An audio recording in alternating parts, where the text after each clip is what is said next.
Hello, my dear students. How are you? Hope you are well by the grace of Almighty. I am Mohammad Akram Hussain Khan. Would like to welcome you to our online English class.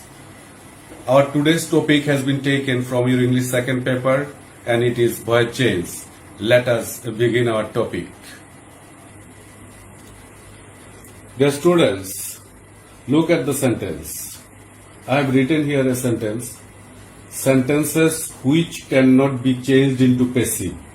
What do you mean by the sentence?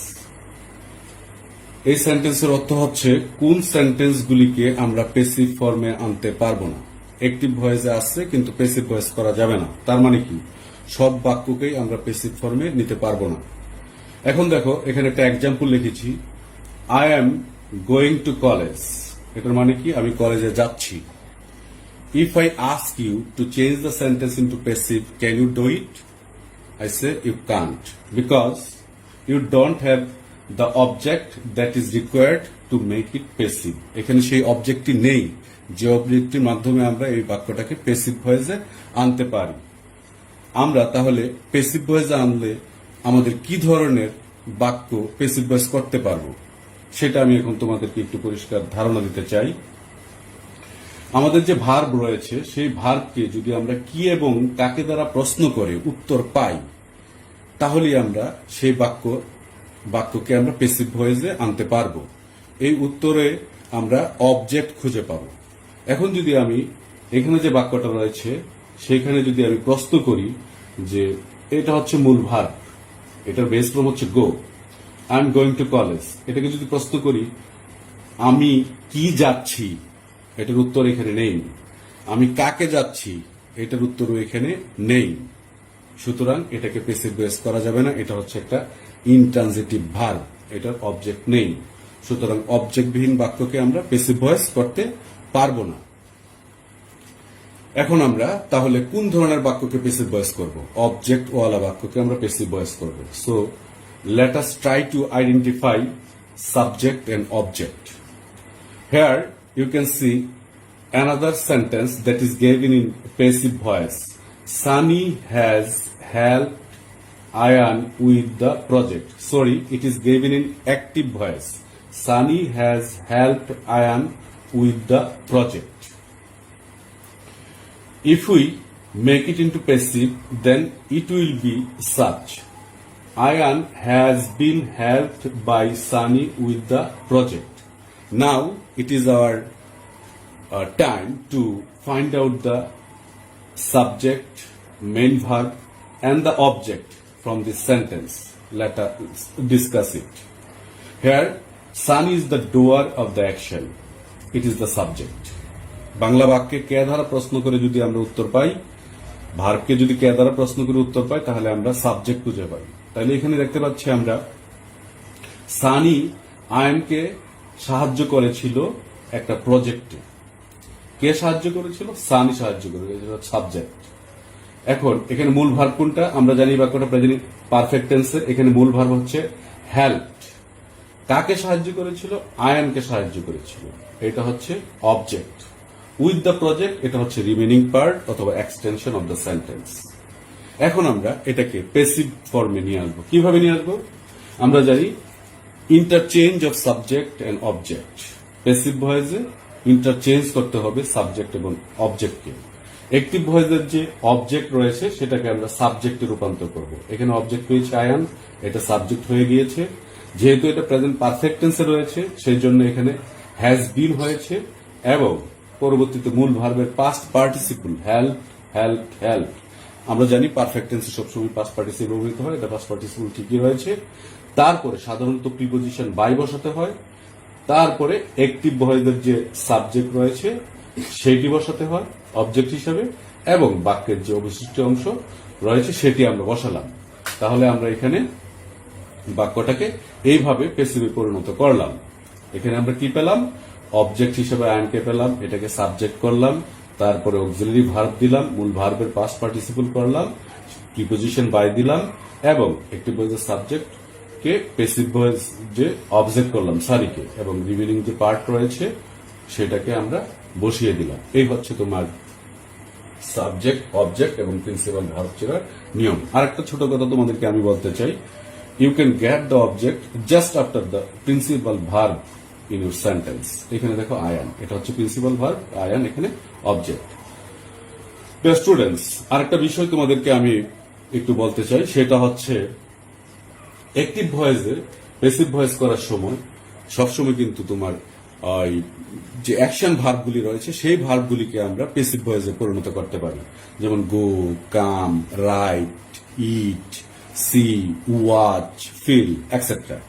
কিন্তু two be verb যুক্ত যে বাক্যগুলি রয়েছে সেইগুলি সাধারণত passive voice হয় না, যেমন I M a student, he is a good boy, he is a smart boy, এগুলিকে আমরা কিন্তু প্যাসিভ ভয়েস করতে পারি না। সুতরাং টু বি ভার্ব যুক্ত বাক্যকে প্যাসিভ ভয়েস করা যায় না, এবং অ্যাকশন ভার্ব ছাড়া অন্যান্য ভার্বগুলিকে আমরা প্যাসিভ ভয়েস সাধারণত করি না। এখন তোমাদের সাথে আমি আরেকটা বিষয় নিয়ে আলোচনা করব, সেটা হচ্ছে fundamental structure of active to passive. আমরা পূর্ববর্তী বাক্যে অবজেক্ট এবং সাবজেক্ট, ভার্ব এগুলি নিয়ে আলোচনা করেছি। এখন আমি এখানে বলেছি fundamental structure of active to passive. এটা হচ্ছে একটা বেসিক রুলস এর মধ্যে this is the most important thing to change the active voice into passive form. If you can understand and remember the structure, it will be very much helpful to you. Look at the sentence. Here, active voice এর যে object সেটি subject হবে, তারপরে auxiliary verb দিতে হবে, তারপরে মূল ভার্বের পাস্ট পার্টিসিপল হবে, সাধারণত প্রিপোজিশন বাই দিতে হবে, তারপরে অ্যাক্টিভ ভয়েসের যে সাবজেক্ট রয়েছে সেটি অবজেক্ট হবে, এবং রিমেনিং পার্ট আমাদেরকে লিখতে হবে। এটা হচ্ছে যে general structure, fundamental structure of active to passive. Now dear students, আর কতগুলো কথা তোমাদেরকে বলতে হচ্ছে, সেগুলি হচ্ছে যে টেন্স কিন্তু কখনো পরিবর্তন করা যাবে না। অ্যাক্টিভ ভয়েসের যে টেন্স রয়েছে, প্যাসিভ ভয়েসেও আমরা সেই বাক্যকে টেন্সের কোনো পরিবর্তন করব না, একই টেন্সে আমরা নিয়ে আসব। তারপরে তোমার যদিও অ্যাক্টিভ ভয়েসে আমরা দেখি সাবজেক্টটা প্যাসিভ ভয়েসে, অ্যাক্টিভ ভয়েসের সাবজেক্টটা প্যাসিভ ভয়েসে অবজেক্ট হয়ে যায়, তারপরেও ওই অবজেক্টই কিন্তু ডোয়ার হিসেবে কাজ করে, দ্য ডোয়ার অফ দ্য অ্যাকশন। এখানে দেখো সানি বাক্যে অবজেক্ট হয়েছে, তারপরও সানি কিন্তু এই বাক্যের এই অ্যাকশনের ডোয়ার। সুতরাং যদিও অবজেক্ট হয় তারপরেও অবজেক্টটি ডোয়ার অফ দ্য অ্যাকশন হিসেবে কাজ করে, এটা আমাদের খেয়াল রাখতে হবে। নাও আরেকটা বিষয় তোমাদের সাথে আমি কথা বলতে চাই অ্যাবাউট দ্য কেস। আমরা যদি অ্যাক্টিভ ভয়েসকে প্যাসিভ ভয়েসে পরিণত করতে চাই তাহলে কিছু কেস রয়েছে। কেস বলতে এখানে আমি কারককে বোঝাচ্ছি। কারক আমরা জানি নমিনেটিভ কেস অথবা সাবজেক্টিভ কেস, তারপরে অবজেক্টিভ কেস এবং পসেসিভ কেস। আমরা প্যাসিভ ভয়েসে সবসময় বাক্যে অবজেক্টিভ কেসটা লিখি, যেমন আয়ের অবজেক্টিভ কেস মি, হি এর অবজেক্টিভ কেস হিম, দেয়ার, দেম। নাম থাকলে কোনো পরিবর্তন করতে হয় না, ইট থাকলে কোনো পরিবর্তন করতে হয় না, সি থাকলে হার হয়। এরকম আমরা এটুকু একটু we will just revise all the things that we have already learned, because students, I know you have already gone through these kinds of rules, but I'm just reviewing the things to make it clear to you and make it easier to you. Now let us see another example. Double object যুক্ত বাক্যকে কিভাবে আমরা passive ভয়েসে পরিণত করব। এখানে আমি একটা example লিখেছি, my mother gave me a nice pen. এখানে দেখো ডাবল অবজেক্ট কিভাবে আমরা পাবো। যদি আমি প্রশ্ন করি এই বাক্যে, মূল ভার্বটা হচ্ছে গেভ, এটার বেস ফর্ম হচ্ছে গেভ। যদি বলি মা আমাকে কি দিয়েছিলেন, একটা নাইস পেন, একটা সুন্দর কলম দিয়েছিলেন। যদি বলি কাকে দিয়েছিলেন, আমাকে দিয়েছিলেন, তাহলে এখানে দুইটা অবজেক্ট পাই, একটা হচ্ছে মি আর একটা হচ্ছে a nice pen. A nice pen হচ্ছে যদি কি দিয়ে প্রশ্ন করি তাহলে উত্তর পাই এ নাইস পেন, কাকে দিয়ে প্রশ্ন করে উত্তর পাই মি। সুতরাং এখানে দুইটা অবজেক্ট রয়েছে, একটা ব্যক্তিবাচক আর একটা বস্তুবাচক। ব্যক্তিবাচক অবজেক্টকে বলে ইনডাইরেক্ট অবজেক্ট আর বস্তুবাচক অবজেক্টকে বলে ডাইরেক্ট অবজেক্ট। আমরা সাধারণত স্মার্ট ইংলিশে ব্যক্তিবাচক অবজেক্টকেই সাবজেক্ট করে তারপরে প্যাসিভ ফর্মে রূপান্তর করতে পারি। যেমন আমি এখানে আনসারটা লিখেছি, I was given a nice pen by my mother.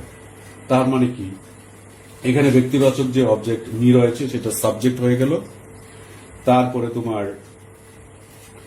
Auxiliary verb দিলাম, যেহেতু এটা পাস্ট ইনডিফিনিট টেন্সে অক্সিলারি ভার্ব ওয়াজ দিলাম, মূল ভার্বের পাস্ট পার্টিসিপল গিভেন করলাম। এ নাইস পেন, আমরা শুধু এখানে পেন লিখলেও হবে না, নাইস লিখলেও হবে না, এ নাইস পেন। এই পেন বলতে একটা সুন্দর কলম বোঝাচ্ছে, এই জন্য এ নাইস পেন পুরোটুকু লিখতে হবে। তারপরে আমরা সাধারণত প্রিপোজিশন বাই যে হয়, এখানে বাই অ্যাপ্রোপ্রিয়েটলি বসেছে, এবং সর্বশেষে অ্যাক্টিভ ভয়েসের যে সাবজেক্ট সেটা পেসিভ আকারে এখানে বসেছে, অবজেক্ট হিসেবে পেসিভ ভয়েসে বসেছে মাই মাদার, এটা অবজেক্ট হয়েছে। Clear? I think you have understood the point. Now, dear students, let's see another example. Here, model auxiliaries. আমরা জানি মডেল অক্সিলারি রয়েছে can, could, may, might, shall, should, will, would, ought, to, must, etcetera. তারপরেও আছে এগুলির সাথে am going to, is going to, are going to, have to, has to, am to, is to, are to. এই ধরনের বাক্যগুলিকে passive voice করার সময় আমরা কিভাবে করব? একটা এক্সাম্পল এখানে দেখো, we ought to obey our parents. এটা পেসিভ করেছি, এখানে ought to obey our parents, আমাদের উচিত আমাদের পিতামাতাকে শ্রদ্ধা করা। তাহলে আমাদের পিতামাতা আমাদের মাধ্যমে তারা শ্রদ্ধা পাবে, এটা হবে পেসিভ ফর্মে। তাহলে কি লিখবো আমরা এখানে? কাদেরকে আমাদের শ্রদ্ধা করা উচিত? কাকে? আমাদের পিতামাতাকে। তাহলে আওয়ার প্যারেন্টস, এটা সাবজেক্টটা, অবজেক্টটা সাবজেক্ট হয়ে গেল পেসিভ ভয়েসে। আওয়ার প্যারেন্টস ওড টু, এই ওড টু যা আছে তাই বসবে, তারপরে বি দিতে হবে, মডেল অক্সিলারি পরে বি দিতে হবে, এবং মূল ভার্বের পাস্ট পার্টিসিপল বাই, এবং অ্যাক্টিভ ভয়েসের অবজেক্ট সাবজেক্ট, পেসিভ ভয়েসের অবজেক্ট হয়ে গেল us. This is the passive form of the active voice, we ought to obey our parents. Now, dear students, there is another example here.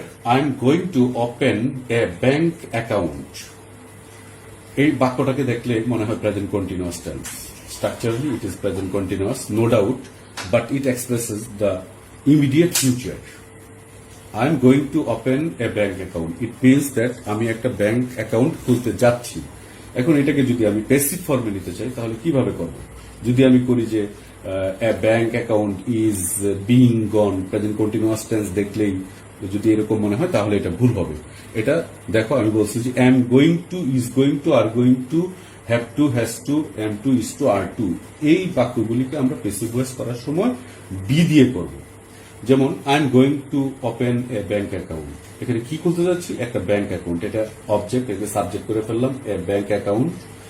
Is going to, এটা যা আছে তাই হবে, এই তোমার এখানে যে সাবজেক্ট সেটা সিঙ্গুলার নাম্বার, এই জন্য ইজ হয়েছে, এবং গোয়িং টু দিয়ে আমরা বি দিয়েছি, তারপরে মূল ভার্বের পাস্ট পার্টিসিপল, এরপরে বাই, এরপরে অ্যাক্টিভ ভয়েসের যে সাবজেক্ট রয়েছে সেটা অবজেক্ট হয়ে গেল মি।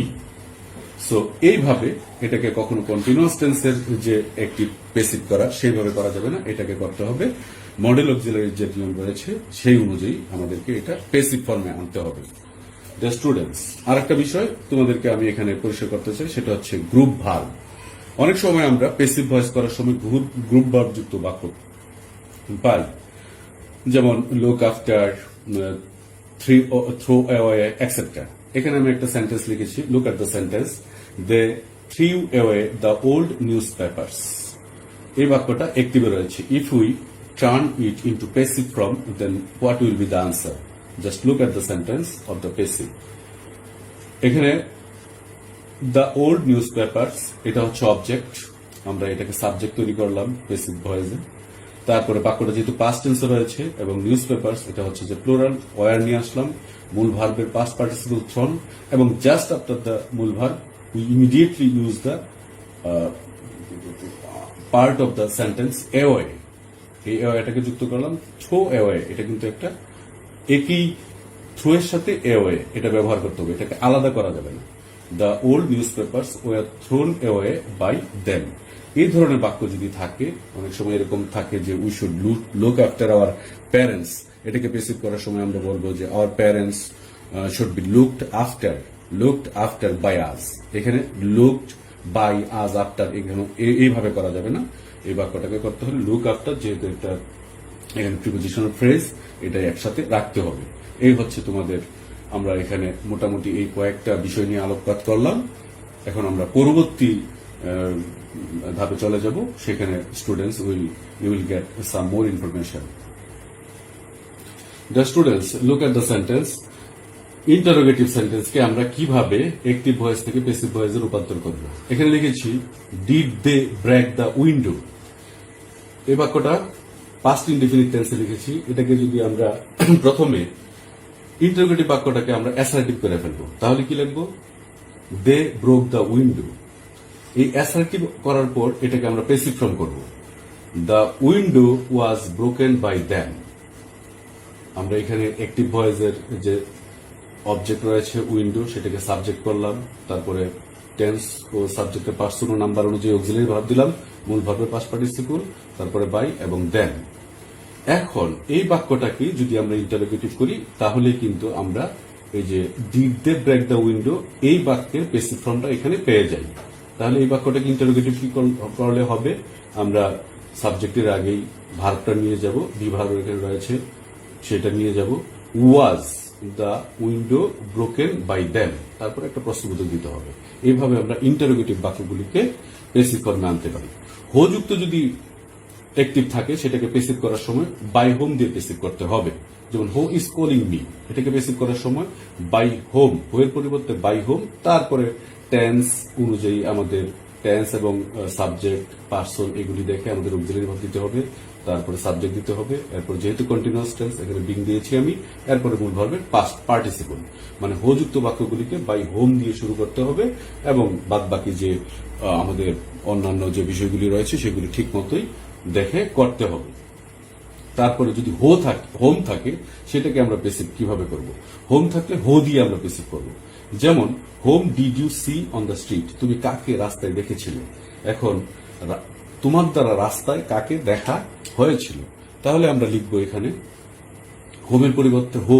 যেহেতু বাক্যটা এখানে পাস্ট ইনডিফিনিট টেন্সে রয়েছে, সেই জন্য আমরা ওয়াজ দিয়েছি অক্সিলারি ভার্ব, মূল ভার্বের পাস্ট পার্টিসিপল দিয়েছি। Who was seen by you on the road. এ হচ্ছে তোমার হোম যুক্ত বাক্যকে আমরা প্যাসিভ করব হো দিয়ে। এরপরে কমপ্লেক্স সেন্টেন্সকে আমরা কিভাবে প্যাসিভে রূপান্তর করব। কমপ্লেক্স সেন্টেন্সে আমরা জানি দুটি ক্লজ থাকে, একটি প্রিন্সিপাল ক্লজ এবং এক বা একের অধিক সাবঅর্ডিনেট ক্লজ থাকে। এখন এই ক্ষেত্রে দুটি ক্লজকে আমাদের প্যাসিভ ফর্মে আনতে হবে। যেমন দেখো, আমি এখানে একটা বাক্য লিখেছি, we know that Columbus discovered America. এখানে একটা অংশ হচ্ছে উই নো, আর একটা অংশ হচ্ছে দ্যাট কলম্বাস ডিসকভার্ড আমেরিকা। সাধারণত আমরা জানি এখানে যেহেতু প্রিন্সিপাল ক্লজের, অনেক সময় প্রিন্সিপাল ক্লজের অবজেক্ট থাকে না, এই জন্য আমাদেরকে অবজেক্ট নিয়ে আসতে হবে। ইট সাধারণত এখানে আমরা নিয়ে আসবো। তাহলে ইট ইজ নোন টু আজ। আমরা জানি সবসময় যে প্রিপোজিশন বাই হবে তা না, নো এর সাথে টু বসে। ইট ইজ নোন টু আজ দ্যাট এই বসছে। তারপরে কলম্বাস ডিসকভার্ড আমেরিকা, এই অংশের যে প্যাসিভ ফর্ম সেটা এখানে বসেছি। আমেরিকা এখানে অবজেক্ট রয়েছে, সেটাকে সাবজেক্ট করেছি। তারপরে টেন্স ও সাবজেক্টের পার্সন নাম্বার অনুযায়ী অক্সিলারি ভার্ব ওয়াজ দিয়েছি, মূল ভার্বের পাস্ট পার্টিসিপল করেছি বাই, এবং কলম্বাস সাবজেক্টকে এখানে অবজেক্ট করেছি। এই হচ্ছে কমপ্লেক্স সেন্টেন্সকে প্যাসিভ ভয়েস করার রুল। তবে কমপ্লেক্স সেন্টেন্সে যদি বি ভার্ব থাকে এবং তোমার ইউনিভার্সাল ট্রুথ থাকে, সেই ক্ষেত্রে আমরা দ্বিতীয় অংশকে, বিভাগযুক্ত অংশকে প্যাসিভ ভয়েস করব না। যেমন এখানে আমরা লিখেছি I know that he is a good man. এখানে আই নো এটার আমরা প্যাসিভ ভয়েস করতে পারবো, কিন্তু he is a good man, he is a good boy এটার প্যাসিভ ভয়েস করতে পারবো না, কারণ এখানে বিভাগ ইজ রয়েছে। সুতরাং এটুকু শুধু হবে it is known to me, এইটুকু শুধু আমরা আই নো, এইটুকু শুধু আমরা প্যাসিভ ভয়েস করলাম, it is known to me. তারপরে বাক্যের যে অবশিষ্ট অংশ রয়েছে সেটুকু আমরা লিখে দিলাম। তার মানে বিভাগযুক্ত এবং ইউনিভার্সাল ট্রুথযুক্ত যদি কমপ্লেক্স সেন্টেন্স থাকে, সেগুলি প্যাসিভ ফর্ম করতে হবে না, ওই ক্লোজের প্যাসিভ ফর্ম করতে হবে না। কম্পাউন্ড বাক্যকে আমরা প্যাসিভ করার সময় কিভাবে করব? কম্পাউন্ড বাক্যে আমরা এন যুক্ত যে কম্পাউন্ড বাক্য রয়েছে, সেটা দুইটা অংশকে আমাদের প্যাসিভ ভয়েস করতে হবে। যেমন এখানে আমি একটা বাক্য লিখেছি, they invited me and I accepted their invitation. দুটো অংশ, দে ইনভাইটেড মি, আর একটা অংশ হচ্ছে I accepted their invitation. These two sentences is connected with the conjunction word and.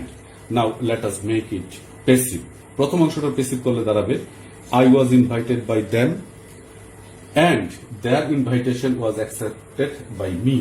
প্রথম অংশটা হচ্ছে I was invited by them, আর দ্বিতীয় অংশটা হচ্ছে I accepted their invitation. এটা বেসিক ফর্ম হচ্ছে their invitation হচ্ছে অবজেক্টটাকে সাবজেক্ট করলাম, তারপর was অক্সিলারি ভার্ব, মূল ভার্বের পাস্ট পার্টিসিপল বাই দিলাম, এবং আমাদের এখানে যে সাবজেক্ট রয়েছে সেটাকে অবজেক্টিভ কেসে নিয়ে আসলাম। ডিয়ার স্টুডেন্টস, এখানে আরেকটা আমি স্ট্রাকচার নিয়ে তোমাদের সাথে আলোচনা করব। It is very much important to you. Infinitive combination. যদি এরকম বাক্য থাকে, he wants someone to take photographs, দেখো এখানে he wants someone to take photograph, এখানে এই বাক্যটা হচ্ছে একটা infinitive combination. Someone to take photographs, এই টু টেক ফটোগ্রাফস, আর এখানে সাবজেক্ট হচ্ছে সামওয়ান। এই ইনফিনিটিভের অবজেক্ট হচ্ছে ফটোগ্রাফ, সামওয়ান হচ্ছে সাবজেক্ট, মানে সে একজনকে চাচ্ছে যে যার মাধ্যমে সে ছবি উঠাতে পারে। তাহলে ছবি উঠানোর কাজটা কে করবে? সামওয়ান, এটা হচ্ছে যে সাবজেক্ট, আর কি উঠাবে? ছবি উঠাবে, এটা হচ্ছে অবজেক্ট। তাহলে বাক্যে আমরা এটাকে প্যাসিভ ভয়েস করবো কিভাবে? হি ওয়ান্টস এর থেকে যাবে, অবজেক্টকে আমরা সাবজেক্ট করবো ফটোগ্রাফ, তারপরে টু বি, টু টেক আছে এখানে, আমরা দিব টু বি, মূল ভার্বের past participle to be taken. Now let us see another example. অবজেক্টবিহীন বাক্যকে কিভাবে আমরা প্যাসিভ ভয়েসে রূপান্তর করব? এখানে আমি লিখেছি English is spoken all over the world. এই বাক্যটাতে আমরা দেখতে পাচ্ছি যে এটা প্যাসিভ ফর্মে রয়েছে, এটাকে আমাদের অ্যাক্টিভ করতে হবে। অবজেক্টবিহীন বাক্যকে আমরা কিভাবে অ্যাক্টিভ ভয়েসে নিয়ে আসবো, আমি আবারও তোমাদেরকে বলছি, এটা অবজেক্টবিহীন বাক্যকে আমরা কিভাবে অ্যাক্টিভ ভয়েসে নিয়ে আসবো, এটা প্যাসিভ ফর্মে রয়েছে। English is spoken all over the world, সারা পৃথিবীতে ইংরেজি বলা হয়। এখানে কিন্তু অবজেক্ট নেই, বাই হোম এটা কিন্তু নেই, কার মাধ্যমে ইংরেজি বলা হয় নেই। তাহলে আমাদের বাক্যের অর্থ অনুযায়ী আমাদের একটা সাবজেক্ট এখানে নিয়ে আসতে হবে। তাহলে ইংরেজিতে কথা বলে কারা? পিপুল। কোন পিপুল? এই ওয়ার্ল্ডের পিপুলরা। তাহলে এই পিপুল হচ্ছে এখানে সাবজেক্ট, এটা আমাদের আনতে হবে। বাক্যটা প্রেজেন্ট ইনডিফিনিট টেন্স আছে, এটাকে আমরা অ্যাক্টিভ ভয়েসে নিয়ে আসবো। People speak English all over the world. এটাকে যখন আমরা প্যাসিভ করবো তখন লিখবো English is spoken all over the world. Dear students, the remaining part of voice change will be discussed by me in my next class. So I would like to finish here today. Thank you very much for joining me. Stay home, stay safe, and stay healthy. Good luck to you all.